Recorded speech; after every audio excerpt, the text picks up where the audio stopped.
Hello and welcome to a special edition of Creative Concepts. This is Dwayne Lee and this is my 1996 Camaro Z28 that I've done some pretty inventive things to, and I actually want to show you what I've done and go over a few features, and for you tech guys to give you a little bit of information on what's new, what's hot, what's not. So without further ado, let me get started. Grab this camera. And we're going to start off with the front end here. Basically, I have integrated pretty much full LED lights in the front. I replaced the standard headlights from 1993 to 1996. All the Camaros this year had the old square halogen headlights that they just don't, no companies make any kind of aftermarket anything for as far as the headlights for this car at all. And so I said, well, you know, if I'm going to bring this car up to the future, I want to do something different with the headlighting system in it. So I found a set of lights that I thought would fit, and these actually are aftermarket LED lights, projector style, from a 98 Yukon. And as you can see, they fit in there perfectly. They are wired, they have the ballast, they're full true HIDs. And for those who are installing these things, make sure when you order your aftermarket lights that they have a metal bell housing around it, because plastic will melt. These bulbs get really hot. I'm using 8000K, which gives it a nice soft blue tint to it. And but make sure that the lights have a metal housing for the headlight part, and that's a really good tip there. Now I'm using LED switchbacks. I have another video where I actually show they're in my hand, and these things are awesome. They actually they change from amber to clear, and you have to, with these, you have to use a load resistor for each light that you use, because the standard 12 volt glass bulbs that you replace, your car is looking for a 12 volt, you know, pretty much a signal for your flasher to work when you turn your turn signals on, or your emergency flashers. So you have to have a load resistor that would give it that extra current, because LEDs run off of a lot less current than that. And I actually replaced the fog lights as well with LEDs, so I had to make my own custom bracket while the front nose was off the car. So that was really hard to do. And we're panning around here. Since we're here, I'm going to show you, this is the standard dash and bezel for the years 93 to 96. Your standard Bose radio, big clunky thing. I'm using this as a display to show people, you know, what I removed out of the car and what I actually put in here. So cassette holder, you know, cigarette lighter there. Alright, panning around on the inside, you're looking at the ambient lighting that I put in. It's on both sides. Now this is the bezel that I actually handmade and built myself here. You see there's a double DIN radio on here. Below it to your left is a push start button that I had it wired up. I installed it, but I had a tech guy to wire it up, because I don't, you know, my knowledge only goes as far as the interior. As far as the mechanics of a car, I'll leave that to other people. But I'm sure it's not hard to do. Now I built my own little pretty much housing here, and I added an additional monitor for my passengers. I didn't want to leave them out, so I relocated my cigarette lighter thing and kind of made this little housing here, and I made a compartment here. Right now this is accessible for the USB cable that comes out of your units, your JVC units. I started to get a Kenwood unit, which actually has dual USB outputs on it, but it's a little bit more. And one of the features, this is a remote for the screen.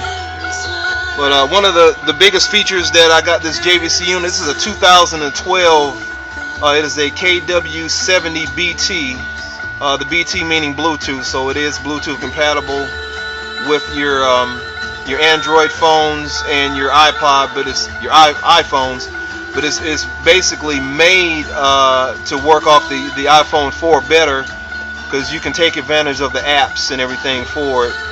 It is a fully motorized flip screen, so you can put your DVDs in there, and it has a SD card slot in the back of it as well. But this face comes off of this unit, which is awesome. So if you're getting your car serviced, you want to take that face off for added security, even though there is an alarm system on my car here.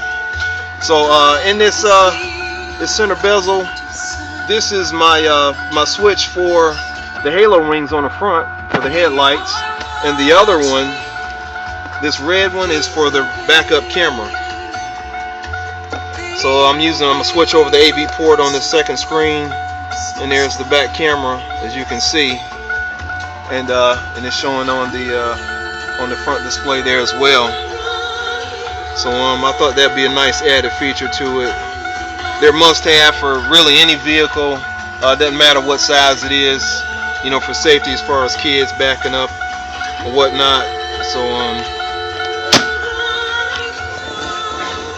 and this is where my iPod is. Different people put theirs in different locations. I thought mine would be better instead of my center console here, so I have that cable running through.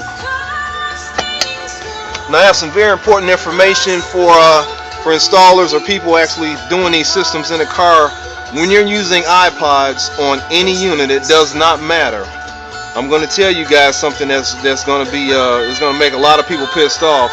Apple, with their updates, and this is for the iPhone 4s or any pretty much any kind of iPhone or iPod, once they do that update, your third-party audio video cables will not work.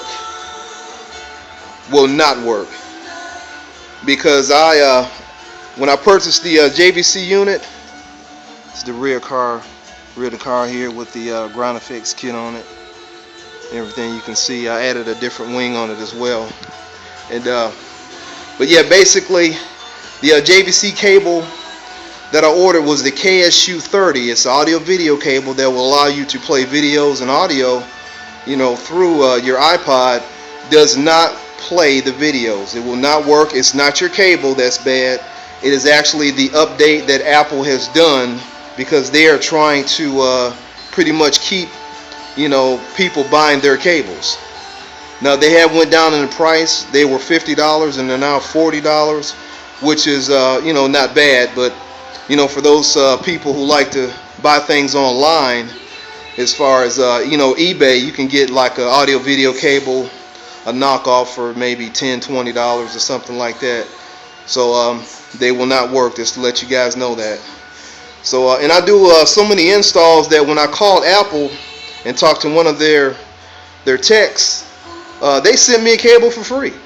They looked at my history and pretty much a lot of Apple products that I purchased, and they usually don't do that. I was on the phone with them for about 20 minutes, so they actually sent me a free cable, which was awesome.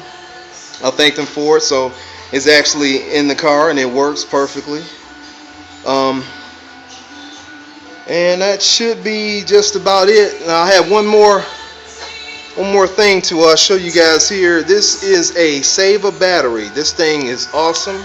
It's off right now, but if you work on any kind of cars, or if you have a toy that you're storing, any kind of car at all, it does not matter. This thing has different applications for your cigarette lighter. It has the positive and negative output that will connect to your battery terminals, and it will keep your battery trickle charged, and also has a indicator on there to let you know what the voltage is on your battery. So it's a pretty awesome tool to have. It's around $80. They might be a little bit more now since it's the summertime and everybody's hooking up different things. And trying to see if I'm pretty much covering everything. It's been extremely hot here, so you have to excuse my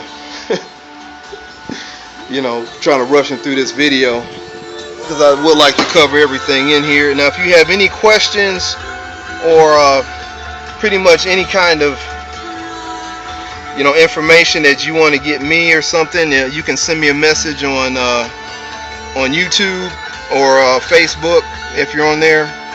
Another thing with the radar detectors, I've always mounted my radar detectors usually up here, and I call it stealth hidden radar.